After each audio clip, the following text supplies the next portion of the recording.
Social media અને માહિતીનો યુગ એમ કહેવાય કે કરોડો રીલ્સ આવતી હોય, કરોડો સ્વરૂપે માહિતી આપણા ઉપર ઠલવાય છે અને એનાથી ક્યાંક ને ક્યાંક આપણે એમ કે એટલા બધા એના ગુલામ બની ગયા છીએ.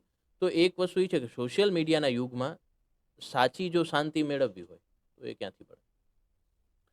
પહેલા તો એ થોડું ભ્રમણાવાળો સવાલ છે. હમ સોશિયલ મીડિયાનો યુગ હતો જ નહીં અને હમ યુગ છે નહીં. હમ યુગ છે તમારા સાચા જીવનને જીવવાનો.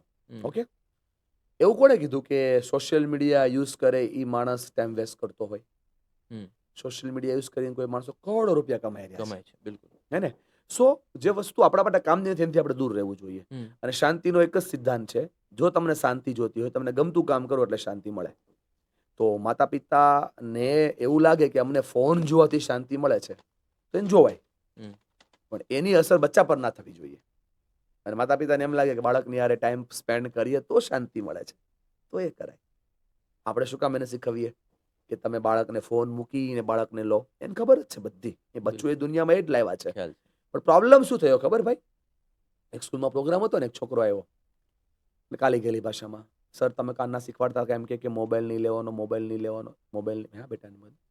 બોલે સર મોબાઈલ બધા લે. મેં કીધું કેમ? બોલે મમ્મી હો મોબાઈલ લે, પપ્પા હો મોબાઈલ લે, દાદા હો મોબાઈલ લે, દાદી હો મોબાઈલ લે. મેં કીધું તું શું કરે? બોલે મેં હો મોબાઈલ લઉં. મેં કીધું આ લોકો ક્યારે મોબાઈલ લે બેટા? બોલે ફ્રી થાય ત્યારે, મમ્મી ઘરનું કામ પરવારે હમ પછી મોબાઈલ લે, હમ પપ્પા ઓફિસથી આવે નવરો થાય પછી મોબાઈલ લે, હમ કાકા હો મોબાઈલ લે. તું કે આપણે તો આખા દાડા નવરા જ મળે ને સર, તો આપણે બી મોબાઈલ લઈએ. સમજો સમજો, એની પરિભાષા સમજો, એને ખંભા પર હાથ મૂકીને પૂછો તો ખરા તને શું થાય. પેરેન્ટિંગ બહુ સહેલું છે સહેલું. અને ખૂબ અઘરું પણ છે. બહુ સહેલું છે અને ખૂબ અઘરું પણ છે. બહુ સાચી વાત છે. સમાજના બધા પ્રશ્નોની ચર્ચા કરતા હોય છે મનીષભાઈ, સતત લોકો વચ્ચે રહેતા હોય છે, લોકોની પીડાઓને સમજવાનો પ્રયત્ન કરતા હોય છે, પોતાના અનુભવ પ્રમાણે એને ગાઈડ કરવાની. તમે હમ. કીધું કે ભાઈ મારાથી જેટલું થઈ શકે એટલું હું કરું છું. હમ. પણ આ બધામાંથી જ્યારે મનીષભાઈને સમય મળી જાય છે તો પોતાના ફ્રી ટાઈમમાં મનીષભાઈ શું કરવાનું પસંદ કરે? સુવાનું,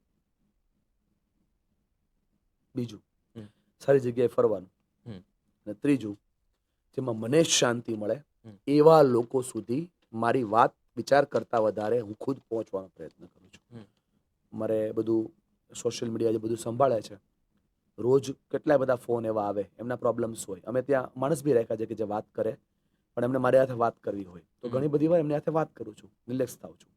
આ સુવાનો વર્ડ જે હું બોલું છું ને એમાં હું સૂતો નથી હોતો, હમ પણ એમાં હું શાંતિથી બેઠા બેઠા કોઈ એક જગ્યાએ કોઈ એક શાંત પેળે કોઈ લાંબો થઈ પગ ચડાવી અને હું જોઉં છું કે આ ફાસ્ટ યુગમાં હું તો ધીમો નથી પડી ગયો ને, કે આ ધીમા યુગમાં હું ફાસ્ટ તો નથી થઈ ગયો ને.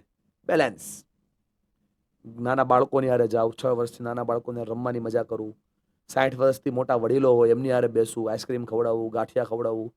કેમ કે સાચું નોલેજ તો મને એ લોકો આપે છે. સમાજના જે પ્રશ્નો તમે કહો છો ને, સામાજિક પ્રોગ્રામો જે ડિઝાઇન થયા ને, એ બિલકુલ. ડિઝાઇનનો પૂરો શ્રેય આ BRTS પર બેઠેલા મારા દાદાઓને જાય છે, મંદિરની બહાર બેઠેલી દાદીઓને જાય છે. આપણે કાંઈ એમાં મોટો એફર્ટ નથી કર્યો. એમની હારે બેસીને એમના જીવનના પ્રશ્નોની વાતો કરીને, પ્રશ્નોની વાતો હું સારી ભાષામાં, શુગ્ન ભાષામાં માતા પિતાના પ્રોબ્લેમ્સ હું બચ્ચાઓને કહું છું.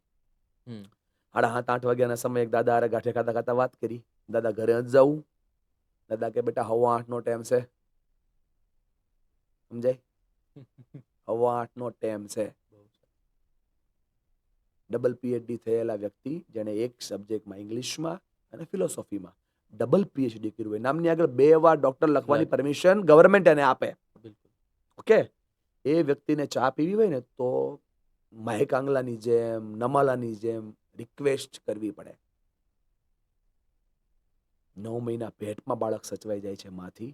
4x3ના ફ્લેટની અંદર, 4 BHKના ફ્લેટની અંદર એક માણસ સચવાતી છે. બહુ અઘરો પ્રશ્ન છે.